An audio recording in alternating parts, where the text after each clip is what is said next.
عن عملية كمال عدوان. والطالب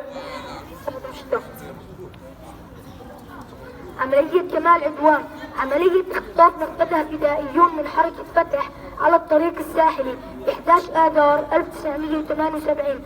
عملية كمال عدوان أو عملية الساحل هي عملية اختطاف قام بها فدائيون من حركة فتح باسم فرقة دير ياسين ب 11 مارس 1978.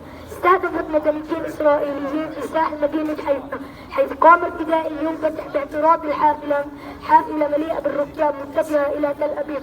فتحرك الجيش الإسرائيلي وأوقف الحافلة المختطفة، وجرت اشتباكات أدت إلى مقتل 37 مدنيا إسرائيليا و9 فلسطينيين.